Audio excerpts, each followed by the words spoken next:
All right, Senator, thank you for joining me here on Long Take. Thank you, Angela, and I'm happy to be here. All right, so first and foremost, congratulations on your Senate comeback. Thank you. Alam naman po natin, mga pre-election surveys, hindi po kayo pumapasok sa top 12, at the most 17, 18, gano'n. But were you surprised nung nakita niyo po yung election result? What was going on through your mind?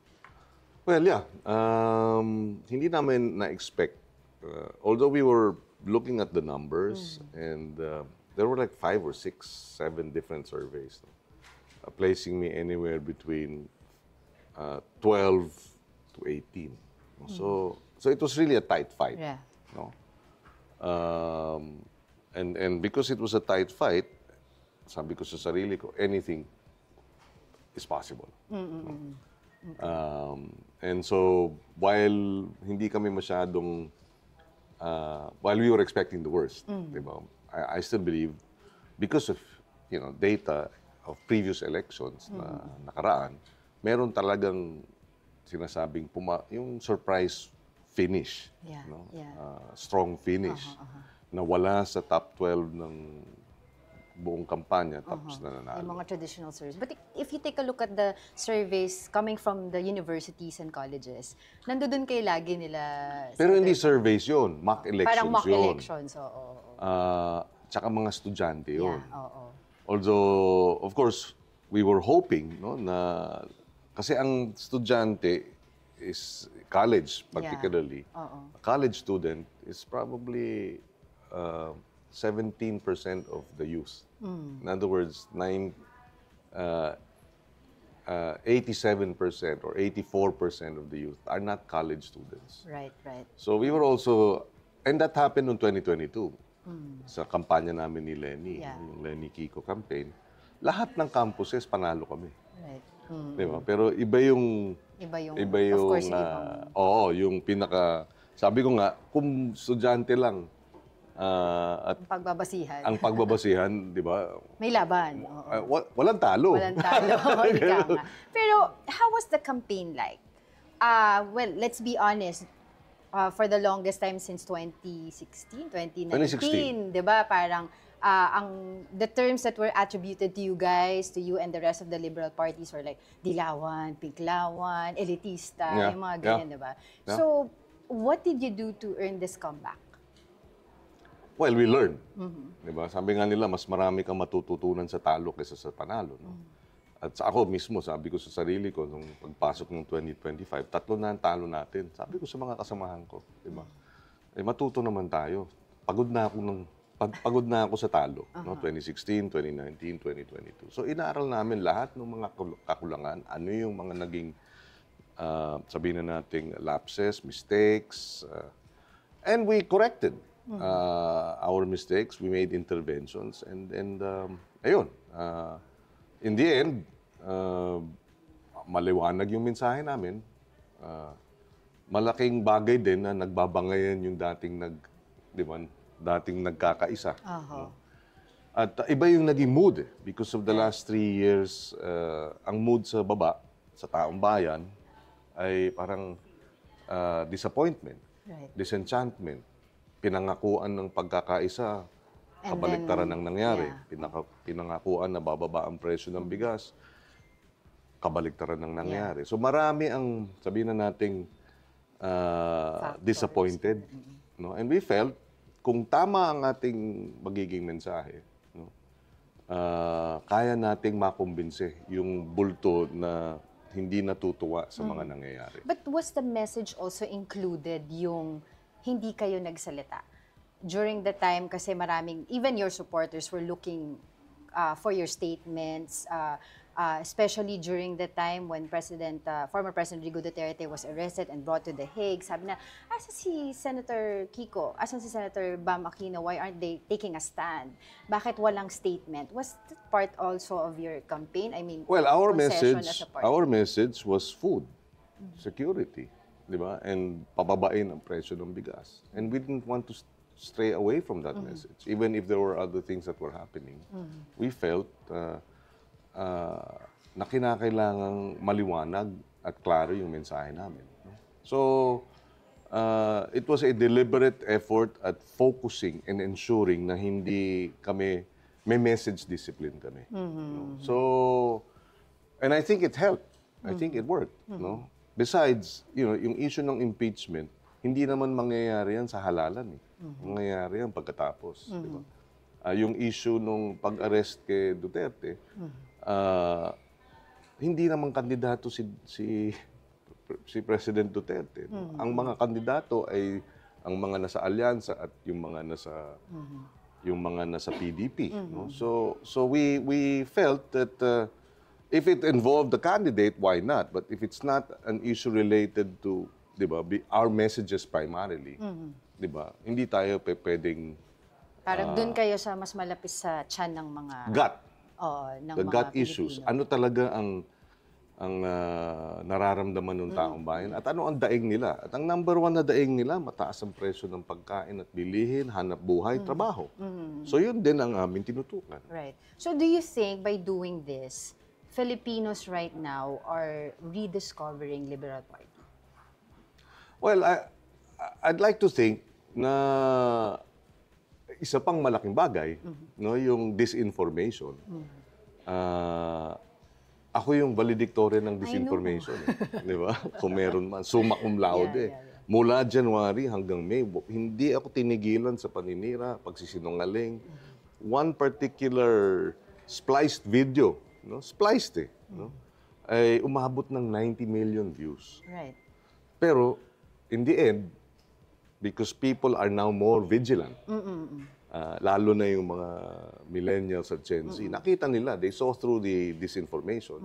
And kami naman, we pounded on the truth. And talagang sinalubong namin. Right. May ano yan strategy na within 2 hours, pag lumabas yung paninira, dapat may sagot. Right. But speaking of fake news, mis and disinformation, nakita po natin doon na yung issues po sa inyo talagang napukol kayo doon. Pero what are your thoughts on the House of Representatives move to regulate fake news, diba? But to where do you draw the line between regulating fake news and freedom of speech? Yeah, while we have the right to information, there is no right to act to disinform. Right. Diba? Sabi nga nila, US Supreme Court ruling is free speech is important and it's a basic right. But shouting fire, diba? Sumigaw ng sunog sa loob ng sinehan na standing room only, hindi free speech yun. Diba? Kasi that will harm, that will cause panic, that will create serious, diba, injury and perhaps even death. So hindi pwede yun. So mayroong limits ang free speech. At lalo na dito sa disinformation. So I believe the European Union has strong legislation against disinformation and managing the social media giants. Kailangan merong accountability ang mga tech giants like Amazon, like Google, like Meta. No? Yeah, So, yes, in fact, nung nasa Senate pa ako, we did have a committee report signed by a majority of our members of our committee, Constitutional Amendments and Revision of Codes and Laws, endorsing interventions to address disinformation and amendments to the cybercrime law. So, dapat lang. Dapat lang. No? Dahil sobra masyadong... Talamak na no? No, and talagang, sabi ko nga, even, panawagan ko rin sa mainstream media, no, is your comment section is actually a crime scene. Why do you think so? Well, one, cyberbullying is a crime. Right. And in the comment section, you see all the insults, you see all the mocking, you see all the threats. Diba? Na dapat tulong-tulungan natin. Hindi lang dapat labanan ng gobyerno, dapat pati ang private sector, dapat pati ang negosyante. You know why? Because itong mga nagkakalat ng disinformation sa mga YouTube channels, may lumalabas na mga commercial ng Lazada, ng Shopee. Right. Before we move on to yung mga mas malapit sa puso po ninyo na issues, last na, kasi you also mentioned kanina na yun nga, victim ka ng fake news, summa cum laude ka dyan. There were splices of videos of you, no? Isa po doon yung pagkain po ninyo daw ng dahon ng saging. Can you explain that to us? What happened there? And, In the end, nakatulong pa eh. yeah, right. Sa totoo lang. Kasi, number one, ang taong bayan, ang botante, ayaw talaga ng fake news. And that's database. 96% of our voters, based on previous polling, are not happy are concerned about fake news. So alam nila yon. Siguro, tinadtad ako ng fake news, di yung 96% na ayaw ng fake news nakita, sobra naman ito. Kumbaga sa pelikula, di ba, yung binubugbog ng husto yung bida, si FPJ, di ba, tapos naawa na yung tao, nagkaroon na ng simpatya. Right. At kami, hindi kami nagtumigil. Lagi namin sinasagot. Sinasagot, halimbawa, sabi, hindi ko daw hinigop yung subaw. Sabaw. Tsaka, Siyempre, alam mo nangyari ron? Anong nangyari ron? Hihigupin ko talaga una. Mainit. So, tumigil ako. Tapos, binalikan ko. Mainit naman pala yung sabaw. Pero, before, inedit na nila. Hindi na sinama yung susunod kong higop. Wala na rin yung context doon. So, pero sinagot namin. Sabi namin, issue sa inyo yung higop, pero ni minsan hindi humigop sa kaban ng bayan. Diba? So parang nag-clap back kayo. Yeah, you turn a negative into a positive. And I think it helped us in the end because nagkaroon ng backlash. At nagkaroon ng simpatya sa atin. No? So it backfired. So lesson learned dito, kayang talunin itong disinformation. Right. Basta lang hindi ka titigil. Yun na nga, immediately after it comes out, sinagot namin within 2 hours. Ang sagot namin, hindi yung palaban na mga siraulo or whatever, ganyan. Patawa kami. We turn the negative into a positive. So we That's succeeded. how you fight. What are your top legislative agendas kapag kayo po ay naupo na sa 20th Congress? Well, dahil ito rin ang ikinampanya natin at 15 taon na nating advokasya, itong food security. Right. Suporta sa farmers at fisherfolk. Kaya kinakailangan nating palakasin ang sektor ng agrikultura. Kailangan nating habulin itong mga nagsasamantala na mga trader at importer na nananatiling mataas ang presyo ng bigas. Saan ka nakakita? Binagsak na yung taripa ng bigas para makapag-import ng mas mura, pero hindi naman gumagalaw pababa yung presyo ng bigas. So may kumikita dyan. No? But of course, yung primary natin is support, budgetary support. Hopefully, in the last three years of this administration, we can maybe double the agri-budget so that, and the additional funds should be directed at providing support for our farmers and fisherfolk para ma-improve ang productivity nila. Yung libreng almusal, no, this addresses actually food security because many of our children drop out from schools, elementary, grade school, preschool, because nga gutom. And studies after studies have shown that pagka may school meals program, mas maganda ang performance ng mga bata sa mga subjects sila dahil natututo sila, dahil hindi sila gutom. Right. Paano ka matututo kung gutom ka, di ba? Paano mo ma-absorb yung mga lecture? And then dropout rates. Significantly drop by as much as 30% in schools where you have feeding programs and meals programs. So that's the other one. And ang importante rin doon, up to half of the food that is served dito sa lahat ng mga eskwelahan nito, dapat binibili sa lokal ng mga farmers at fisherfolk directly. Para meron ding livelihood. May livelihood, merong income, merong sariwa. Di ba? Hindi yung sinecentralize dito sa Maynila, tapos pagdating na sa, di ba, bulok na, may amag na, etc. Di ba? So it has to be fresh, yung sariwa na pagkain na masustansya.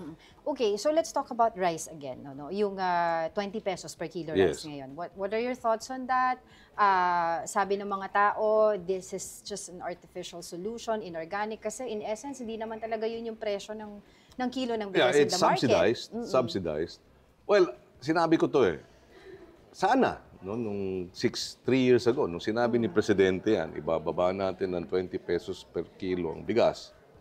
At para mangyari yan, every year, for the next 6 years, dadagdagan natin ng 100 bilyon piso ang budget ng agrikultura. Para pagdating ng 6 years, 800 billion na to 900 billion ang budget ng agrikultura at ang bulto nun, direkta sa mga magsasaka para meron silang suporta sa pataba, suporta sa punla, suporta sa fertilizer, suporta sa cold storage, sa warehousing, sa tracking. Yun. At babalikan ko yung ginawa ng Yung Sagip Saka. kanina. Pag gano'n na ang sistema, may suporta, mabibili sa tamang presyo, dadami ngayon ang kanilang aanihin. Mas maingganyo, dadami ngayon ang kanilang tanim. Kasi alam nila, hindi kami babaratin eh. Ba't ako magtatanim ng mas marami kung lugi naman binibili? Right. Dinadagdagan ko lang yung lugi ko.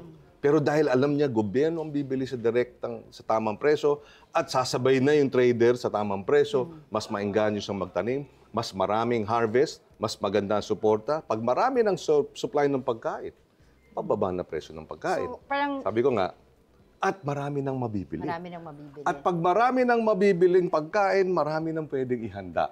At pag maraming handa, maraming pwedeng isyaro. Isharon, ibalot.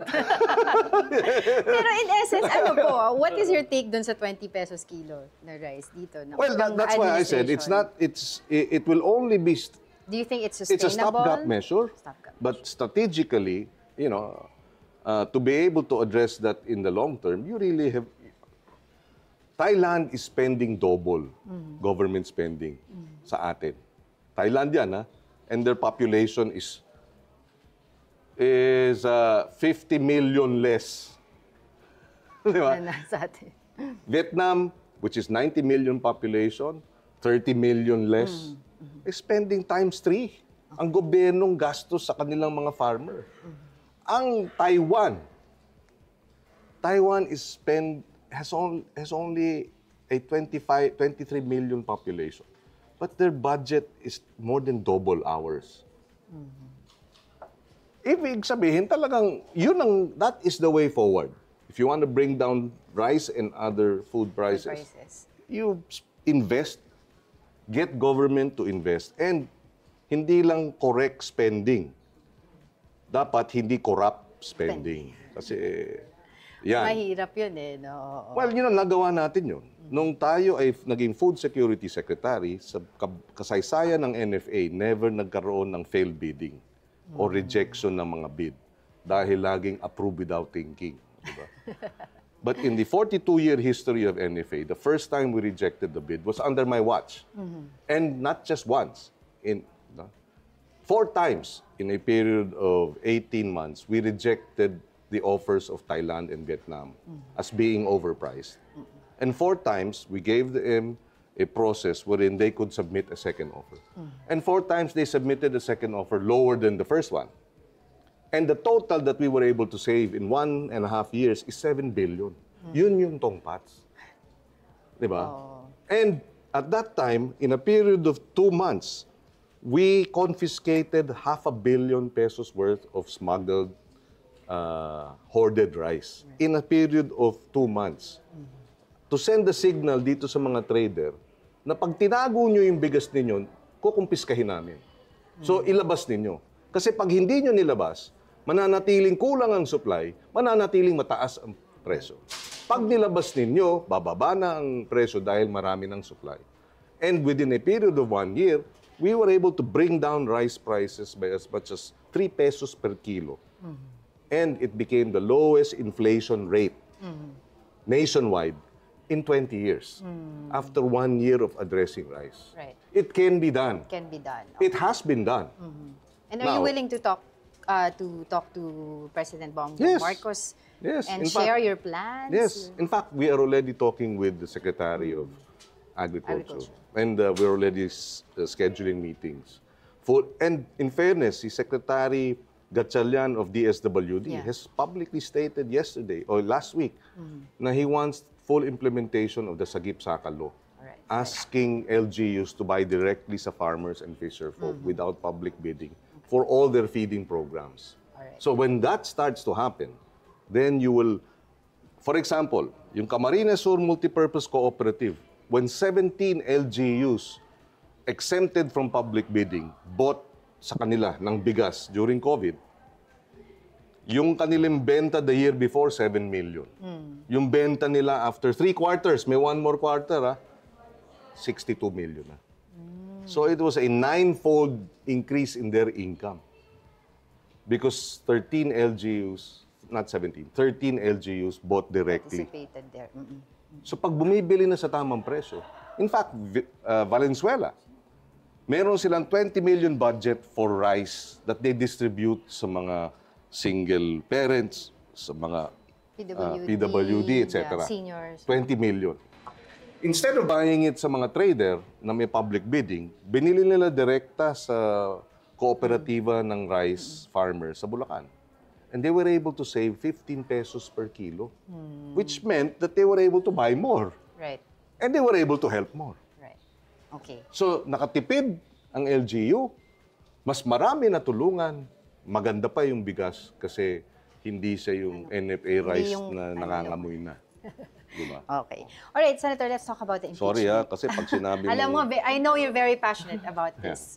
But I want to talk about impeachment. No? Come 20th Congress, upo kayo kung matutuloy yung impeachment trial, upo po kayo isa sa mga senator judges. First, what is your assessment dun po sa handling ng current Senate sa impeachment process? Ang dami po kasing issues na nag-hurdle allowed it. Well, I already said gave my position on the matter, no? That the Constitution mandates that we shall forthwith proceed with trial. You know, sabi ko nga, hindi forthwith proceed with remanding or forthwith proceed with dismissal, di ba? So clearly, that's the mandate of the Constitution. Utos ng saligang batas yan. So, ang sa akin, we should proceed with trial.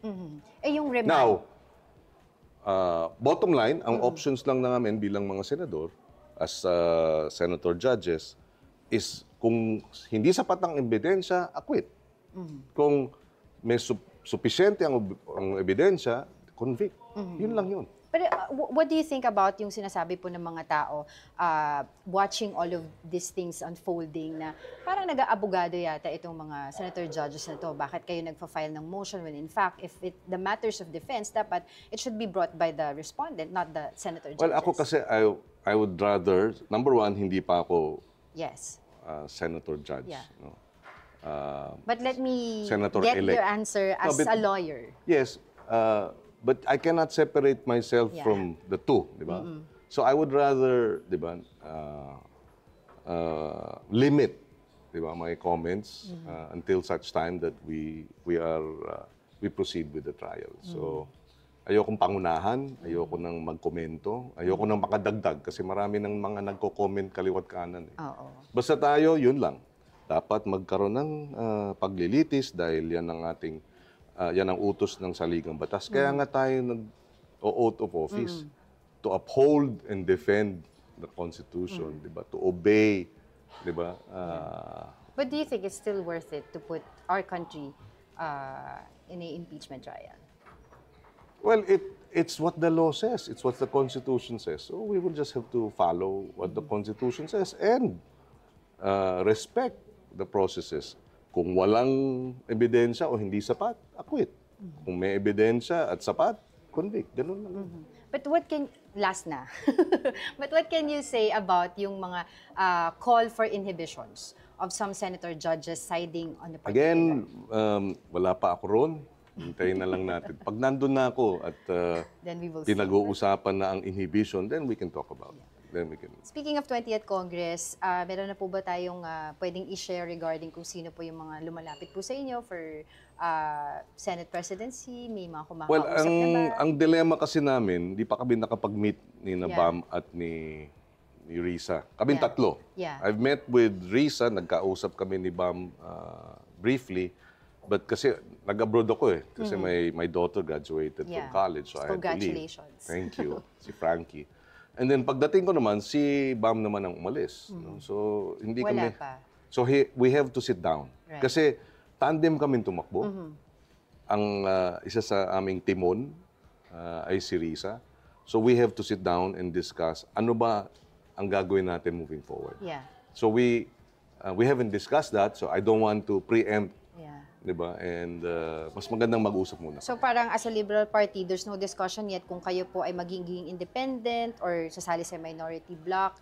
Wala pa pong ganon. Wala pa. With BAM and RISA, wala pa. Wala pa. Okay, are there any key committee that you are eyeing? Well, I hope. Precisely, tayo ay kumampanya on the issue of food security. And I'd like to think I have been chairman of the Senate Committee on Agriculture twice, di ba? And I became Food Security Secretary. So I have both legislative and executive experience, di ba, in governance and on the issue of agriculture. So at yun ang pinangako natin sa ating mga botante. At yun din ang daing nila. No, mataas ang presyo ng pagkain. So yun sana. And then alamin natin bakit mataas ang presyo ng pagkain. Nasaan ang mga gaps? Sino ang dapat managot? Paano ayusin yung proseso ng importasyon? Bakit hindi binababa ang presyo ng mga imported na bigas na nananatiling mataas? Lahat yan dapat natin busisiin para makita nila seryoso tayo. No? And dahil napababa na natin ang presyo ng bigas noon, hindi nila tayo kayang paikutan. No? So hopefully, with the cooperation of the Executive Department and the Legislative Department, we can address itong high food prices. And one other example is that yung paano nagamit o naging daan ang hearing para malutas ang ilang mga problema. Yung hearing ni Senator Risa sa Pogo. Di ba? Kung hindi naman nalabas yung katotohanan doon, hindi rin makukumbinsi ang Malacanang na iban ito. Right. At hindi rin naman mababan ito kung hindi binan ng Malacanang. So dapat talaga sa mga paraan para masolusyonan ang problema ng mataas na presyo ng pagkain, magtutulungan ang executive at legislative. All right. As much as I would like to ask you more questions, unfortunately, we don't have much time. But thank you so much for joining me today, and good luck on the 20th Thank you, Angela. Congress. And sa ating mga viewers, sa mga sumuporta sa atin, maraming salamat. Doon naman sa hindi sumuporta sa atin, what's your message to them? Well, nung nangangampanya tayo, sabi ko, walang kulay ang gutom. So, I will serve all, and lahat makikinabang kung maging matagumpay tayo sa pagbaba ng presyo ng bigas at iba pang mga pilihin. So, salamat at pagtulungan na natin, isantabi na natin yung nakaraang halalan, ayusin na natin yung problema ng bansa. All right. Thank you so much for joining me. Thank you, Angela.